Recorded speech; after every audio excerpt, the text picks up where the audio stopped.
Thank you for tuning in to Ungentrified with Kent Johnson. Ungentrified takes an unfiltered view on pop culture, music, television and film, politics, current events, and topics central to the worldwide Black community.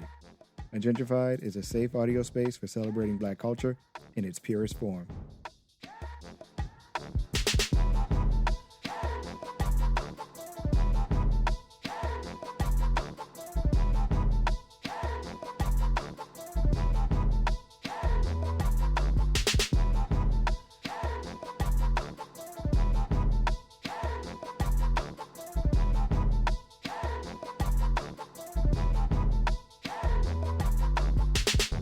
Thank you for joining Ungentrified. Of course, I'm your host, Kent Johnson, and this is an international version of Ungentrified. I am coming to you live from Paris, en France, and I have a really great friend and unique soul with me, and I can't wait to tell you who she is. But before we introduce her, we have some things to talk about. So are you ready to talk about what's been going on in Paris lately?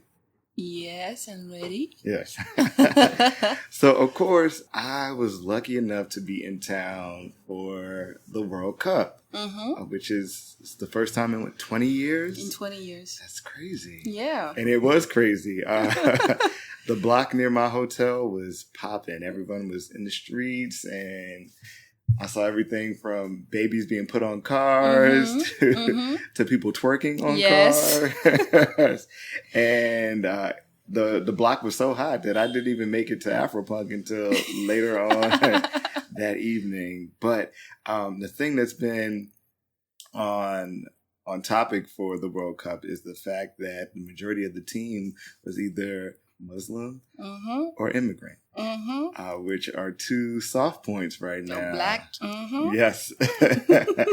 So there's been a big talk about, well, okay, now Paris really needs to look at, well, not just Paris, but France really needs to look at their policies or their views on certain things. So as someone who lives here, who lives and breathes Paris and France, what's your opinion on that? Well, it's not actually new because 20 years ago already at the World Cup, it was the same, team that also won the World Cup of soccer.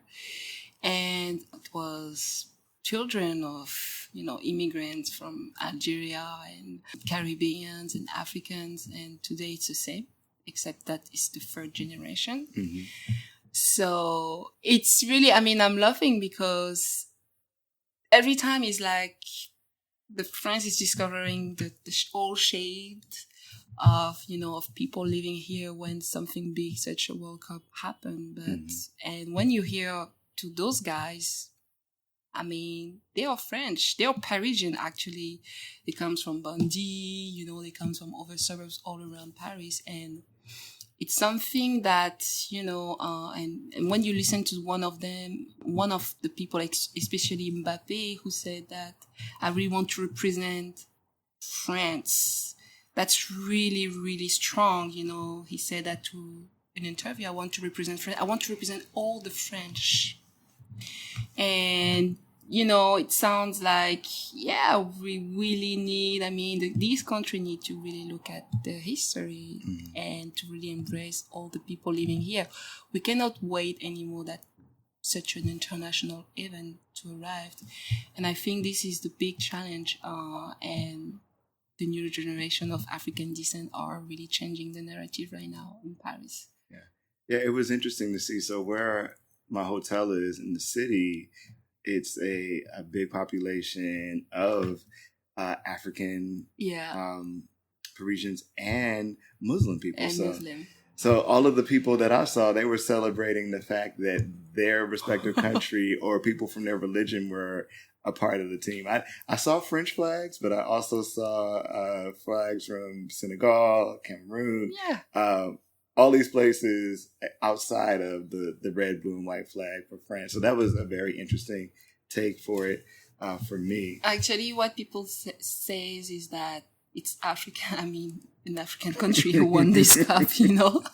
Yeah, I have friends from certain countries in Africa, and they were like, we don't want to root for Paris, but we have to because there's so many of us Yes. Represented here. Yes. And we know that from the Super Bowl when we've had black teams or predominantly black teams in the Super Bowl versus predominantly white teams in the Super Bowl. And it's like people may not like the team. Yeah, but they feel like they have to root just because.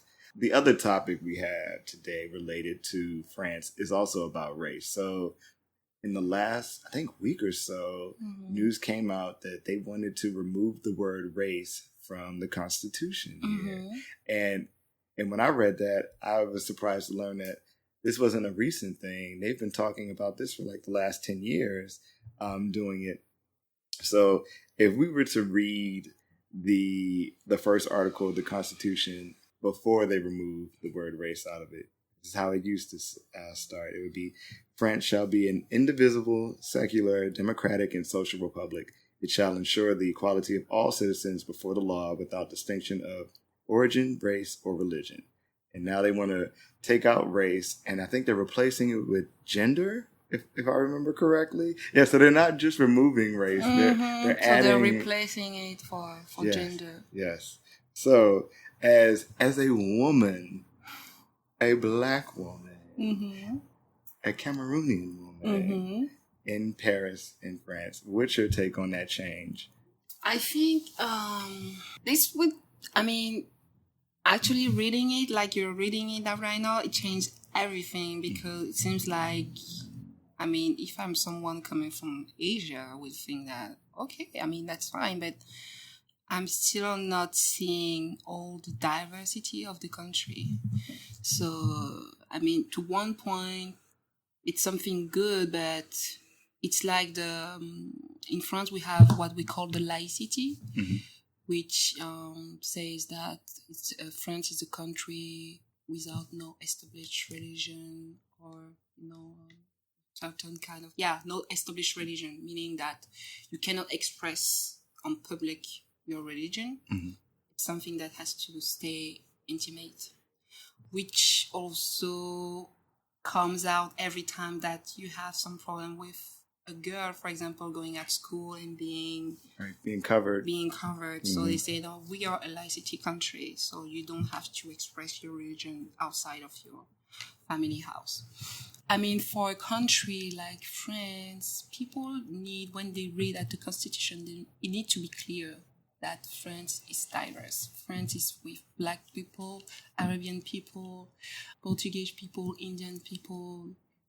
It has to be said. In fact, indeed, actually race, the way I understand it, we don't talk about race. Not in the way that Americans do. Not the way that you do. We don't talk about race. We talk about communities.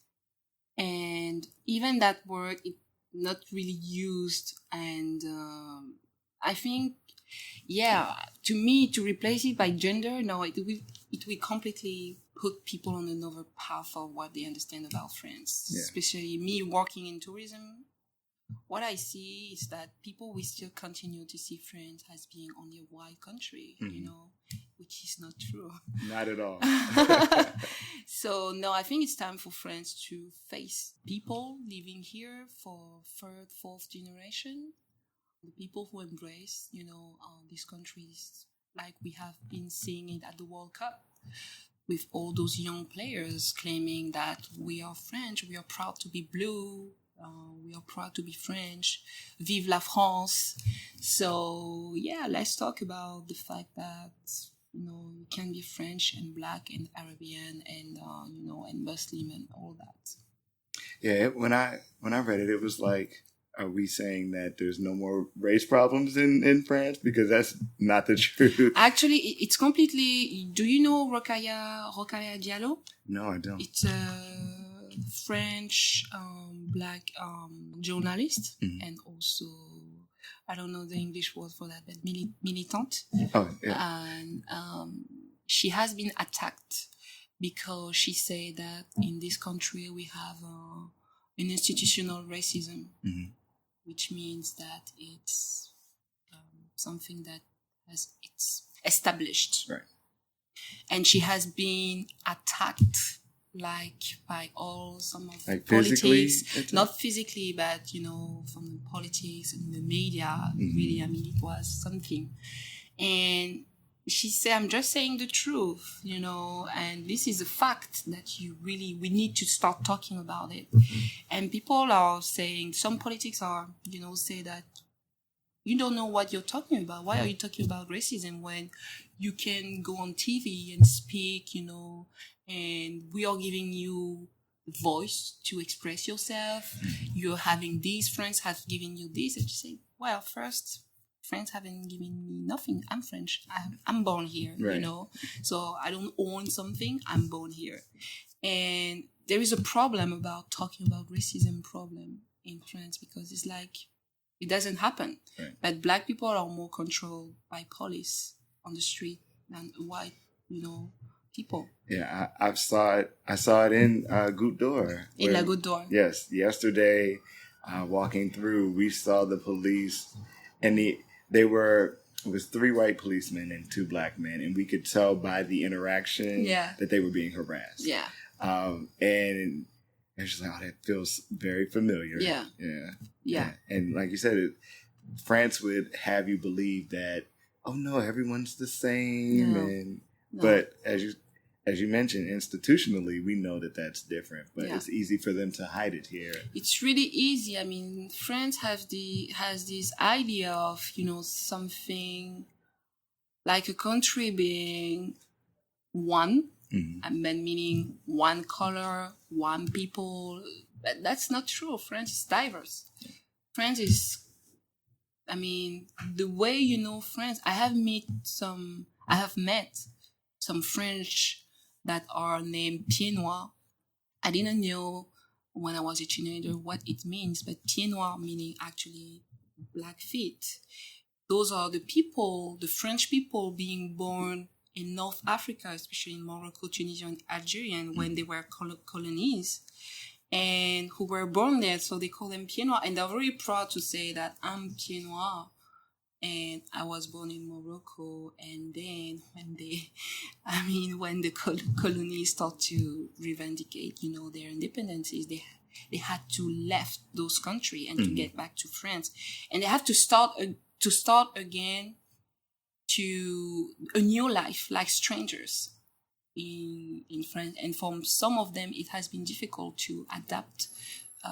Even if they were French, it was difficult for them to adapt to this type of French. Yeah. So I think that France needs to face his history. Yeah, I agree, and I've learned that I agree in this last trip here. My first time in Paris was very different than this most recent visit, and I'm thankful for that. And you're one of the reasons why. But and I guess you guys are probably wondering who I've been talking to for the last couple of minutes, and I'm going to let her introduce herself. So go ahead and tell the people who you are. Hello, everyone. My name is Jacqueline Ngo Mpii. My name is actually, this almost the same writing that Mbappe. So you don't pronounce the N. You say just Ngo Mpii. So I'm a Cameroonian born black girl. And I arrived in France, I was 10. And I'm the founder of Little Africa, which is actually a cultural and touristic promoting agency based in Paris. And we are focusing on the art and culture from Africa and the diaspora. And what we want to show is, besides, of the promotion and building some new way to revisit and innovate on African culture, we also want to speak about all those topics that are very related to the diaspora. People living outside of the continent and who have to face racism, identity loss, some search of roots, and all those topics, Yeah. That's why it's called Little Africa, because it's the Africa living outside of the continent. And Jacqueline's been doing so much dope work, and that was why when Black and Abroad got the opportunity to partner with Afropunk and put on experiences in Paris, she was one of the first people who we reached out to, and we wanted to be a part of the greatness that she's been doing here. And over the past few days, she has opened up Little Africa in Paris to people from all over the world. We had people from Martinique, people from Washington, D.C., from Atlanta, a little bit of everything. And they were eternally grateful just as much as we were for the unique but important experiences that you were able to give them. And I wanted to talk to Jacqueline so that you guys could get a taste of what she's doing and why she's doing it, and to get an idea of what it is to be Black in Paris. So everyone that I have on the show, I ask them what's on their radar at the moment. So it could be what they're listening to, what book they're reading, what thing on YouTube is the thing that they're all about right now. So what's on your radar right now? What's your favorite thing right now? My favorite thing? In reading or in music? In anything. What's caught your attention right now? I'm listening to electronic music. Yeah.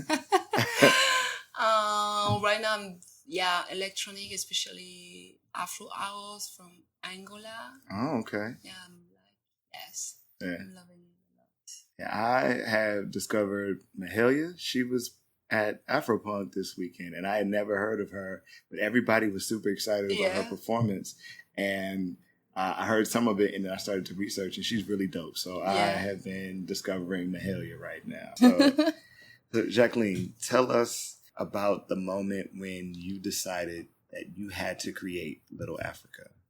It was actually when I was in the US. I think everything started there, and I mean in the US, not actually in the US, but in America. Sorry. I was there, I was 21, and I stayed like 8 months in Mexico, actually working there. And it was my first experience with Black Latinos. And I had no idea that, what we told you in France, this is also one thing to talk about, is that on the new school education, you get this history of Africa that is only based on slavery, but the slavery only, what you learn is only that you have some boat who were leaving African coast to go up to Americas and Caribbean, but that's it. Mm-hmm.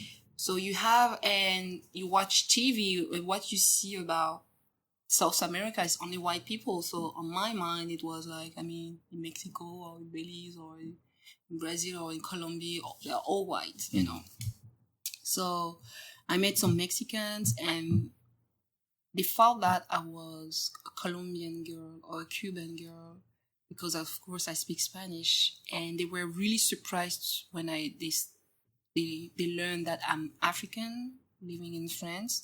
So even them, they have no idea that they were Black people in France.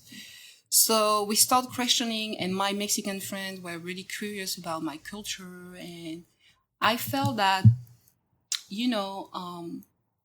there is something, I have been traveling around the world and promoting other countries, but I feel like I need to know more about where I'm coming from. And this is when I realized that I'm like also the Black Americans looking for their roots through DNA and doing the travel back to Africa to learn more. And I realized that even in Europe, African being born in France, they are having the same identity problems, actually. Because as people in the United States? People in the US, not at the same degree. Mm-hmm. But if you take my sisters, for example, are born in France. And they grew up thinking that they are French and white. And they realized, they knew that they have some roots in Africa, but they never have been there. They only know that they have a parent, coming from there. Mm-hmm. And talking with my friend growing up here, we realized that I met so many, if you talk to Black French being born here, not everyone have been to Africa. Their parents are from there, but they are living here, and they have to face the fact that the French country doesn't really take them as French. And they have to live with the fact that when they go to Africa, they are considered as white. So because something, they can feel uncomfortable with that feelings that you're rejected from both sides. And for a long time, it has been something they weren't really feeling comfortable about it. So some of them they completely rejected their African roots, saying that, okay, I'm French and that's it. And I don't want to hear about my African roots. I've never been there. Don't talk to me about this. I know the French culture. I'm born here. So you have had this period of this African, who really wanted to being, recognized like French. And you have those who say, okay, if I'm not considered as a French person, that's fine. I'm going to leave my blackness, my African roots, deeply. And you have had this period for a few years, but now, since 3-4 years, it's something completely different. We are hearing now the double culture. The double culture is becoming something really strong, meaning that I'm having the European culture. We are even talking about Afropin or Afropéen, meaning Afropin, or there is also another word, but I forgot that. I'm French, I'm European, and I'm also African. I have my roots. And even if I don't know them yet, I'm making everything to get to know them more. Right. So I'm going to start traveling maybe more, to get some, friends and read some books and go to some events. And really, you have some Black children that are born here, they don't know nothing about Africa. Comparing to US, it can be probably the same. They don't know nothing. The only difference is that we are very close to Africa. Right. So you have many Africans here. You are only at 2, 3, 6 hours from Africa. And it's really easy to connect to an African person. So they can get very deep inside of the African culture, maybe, rather than you in the US. But they have the same problem of identity. This is why I say, okay, taking that, that fact, I thought that I should create a place, because even me, I need to get closer to my roots, because to my parent, my mom, her first concern was for her children to be integrated in the society. So go at school, learn, have a good diploma, get a great job. Don't, just be a good girl, and how our parents, especially I'm talking to my mom, but we had this conversation even with some friends, African friends, and how our parents, I can say, they weren't, even if you were coming to them and talking to them about racism problem, they didn't want to hear about that. Right. Because in their mind, they probably think that you have it better than they did when they got here. Exactly. So it was, the only concern is that, we don't hear about it, just do your job, just be a good, And I felt that, okay, I should get closer to this culture, because I'm feeling like something is missing. And I should create a space. And I launched the website, Little Africa. And actually, my first project was to create a travel agency about roots and memories on Africa, about Africa. So Paris was deep inside of this project. And I couldn't succeed on doing that travel agency. So I really concentrated my energy on Paris. And I launched Little Africa, which was a space where I could definitely put all my discovery, because I also realized that when I started this research and journey about finding my African roots, what was the easiest way for me is that I look at around me, and like I'm always going to new exhibitions and places, and I found out that there are so many things related to Africa in Paris that I don't even need now to travel to Africa, really, because just taking the art, for example, with all these artifacts, you find so many art galleries specialized on African, art, traditional art, that I learned that 99% of those artifacts are outside of the continent, and these are being in Western, Western world. So I thought that, okay, so first I'm discovering the art that is supposed to be in my country. I'm discovering it here. So let's learn more about it.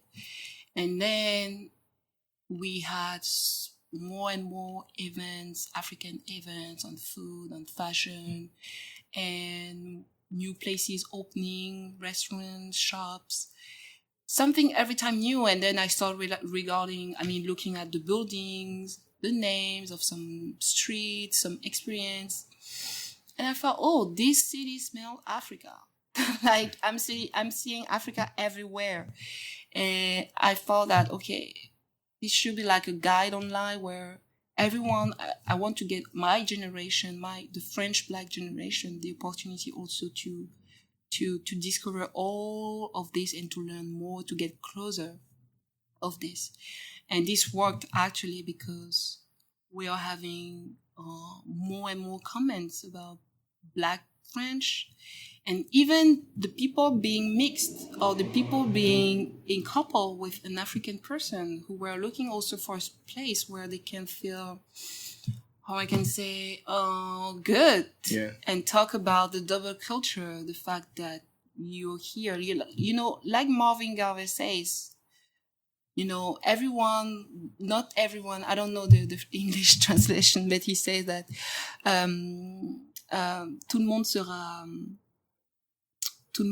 appelé, mais tout le monde, I don't remember it very well. I need to remind the friend, but it's something saying that everyone, will be called, but not everyone will answer. Okay. I know the quote. You know the quote. Yeah, me too. I can't remember. We both need to look it.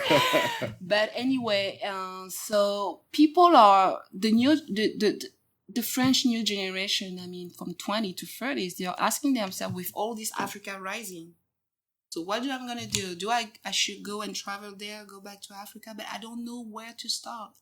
My family have been here in this country for 40 years, 30 years. I have no contact.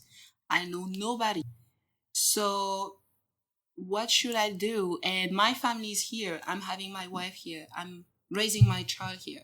So should I left this country to go to Africa because Africa is rising and that offering many opportunity, or should I embrace it? I embrace it. I'm proud of it. I can do some project, but I can do it also here. And I think this is something that is really important for all Black in the world to understand, is that I see all the Black in the world like being missionaries. Mm-hmm. So everywhere we are, we represent an image of the continent, because this is what people, when they see the Black color, they see Africa, And I think that whatever we are, we should, being conscious about that, we represent an image of a continent. And it doesn't matter if you can do something for Africa, whatever you are. And this is really important. You don't really we need ambassadors everywhere. If you look at how a country it is built, a country have a country with borders, but they have embassies everywhere in the world. And this is how we should think ourselves. So, and this space is for everyone, even you're in Norway or Netherlands, living there, feeling good living there, but also wanted to do something for Africa. You can start doing it there. We need people everywhere to spread the image. I agree. No, you really hit it on the head. And so during one of our tours this week, we met a woman from Martinique. Yes. Who had lived in France as a child. Like in her teenage years, like 10 years of her life. And your tour that you took her on was the first time she had gone into what we would call, I guess, Little Africa in Paris. And she told us that her parents had told her never to go there. She had heard so many bad things. She said even when she moved to Martinique, people from there had heard bad things about that area. Yes. And this is a woman who's, been an adult for quite some time. And this is her first time stepping foot in that area of town. And she went twice that weekend. Yeah. We took her one day, and then the next day she was on another tour with us and went right back. When you and I spoke about this earlier, you said that you also were given that same kind of direction from your parents, and that was something that you had heard. Yeah. Is that something that's common here about our area of town, potentially? Actually, the African neighborhoods have a very bad reputation, even in the Black community. People are not really proud about what it is right now, but it's a shame because me from this neighborhood, I only heard things. I only saw 1/4 of the neighborhood, which are usually the food market or shopping stuff, And people never take time to look at the history, and it's something really important to look at the history.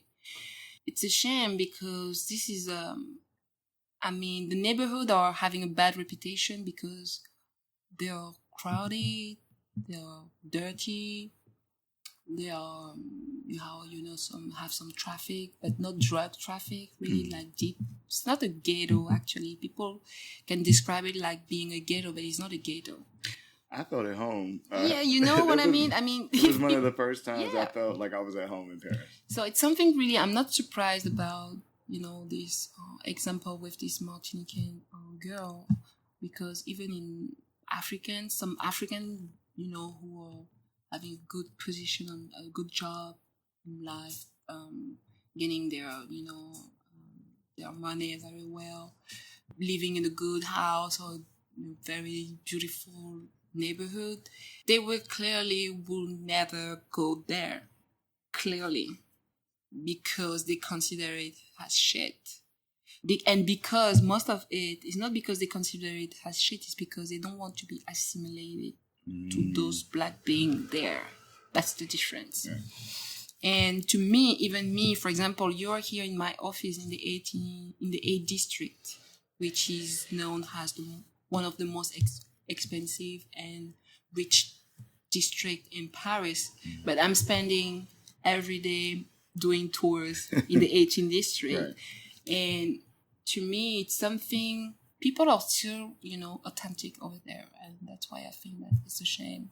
But anyway, the job that we are doing is to change every mind. And that's why I think, or even me or Kevi Dona, which is the other tour guy, we have been creating those tours. And me, especially in those 2 districts, I created those tours because I wanted people to really come and see and experience what it is to hang out or to chill in those districts. And now I'm having friends or even friends of friends or even those same people saying that, I'm not interested with this neighborhood. They'll know, I saw your picture. It looks so beautiful. I'm looking for a tailor. I'm looking for a good restaurant, actually. Don't you know where I can find it? I say, no. Right. It's been here all along. It's been here. And and this shows that, we need to make our culture, whatever we are, sexy. We need to brand it also. We need to market on it. Mm-hmm. And even for ourselves. Yeah, because sometimes I feel like we think we know it, but we don't really know it. But the people who do know it are moving in, and buying our property, and doing all of the things that we wish we could do with those areas. Exactly. And we're starting to see that in the 18th district, right? Like it's starting to make that change. Yes. So, as someone who knows the value of that part of town, and you're seeing the change start to happen, what's your feeling about that? Wow, it's complicated because I feel like even what I'm doing with my tours is kind of gentrification. Actually. Really? I'm bringing, people all over around the world, and even if we are staying for a few hours, but I don't really see it differently like someone opening a new shop in there. Me, I'm 50-50 with the gentrification going there, because in somehow the shops owner were suffering of the very bad image and reputation of the neighborhood. Mm-hmm. This is also why I created the tours to help. I mean, I created the tour for two reasons: to change the narrative around those neighborhoods, and to also bring all the traffic of tourists, people coming in the 18th district, but only going to visit one place, which is Montmartre and Sacré-Cœur, Mm-hmm. and having a lot of money to spend in those areas. So I felt that if they knew what really also exists in those African districts, they would love to shop there too. And so it will also benefit to the shop's owner, who can also keep their business, in a long time.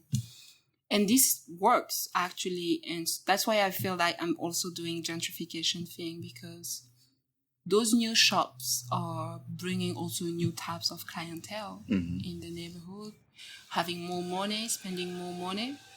But indeed, at the same time, the consequences is that, things are getting expensive. Yeah. So I think that if we want it to be,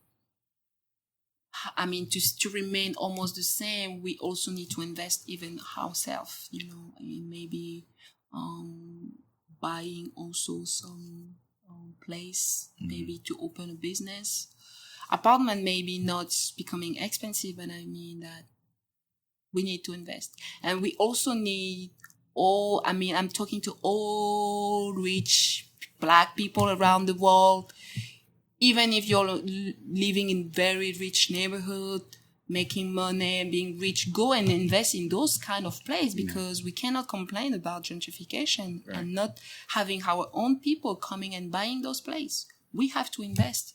Right. We have to invest, because that's our culture disappearing. And, Yeah, we could gentrify our own neighborhoods. We can even gentrify our own neighborhoods. Yeah, because when we hear gentrification, we automatically assume race, but it could also be class as well. It can be class. Yes. We have to invest. I mean, me, for example, Little Africa, I'm thinking about if I'm having money, because we are publishing also companies. So we have some cultural projects such as postcard and books and, many merchandise.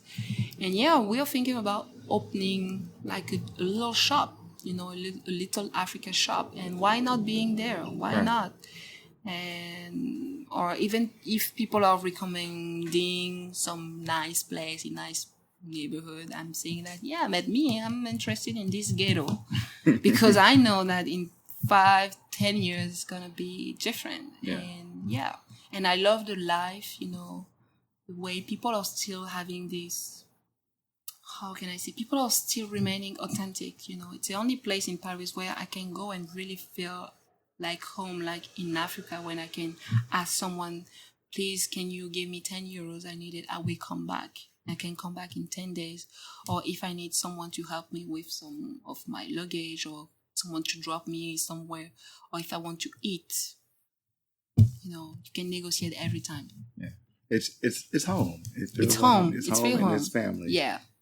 Yeah. So if you had one place to recommend for someone coming to Paris and they wanted to learn about the Black culture of Paris, where should they start? Because I know there are plenty of places they can go, but where would you recommend they start?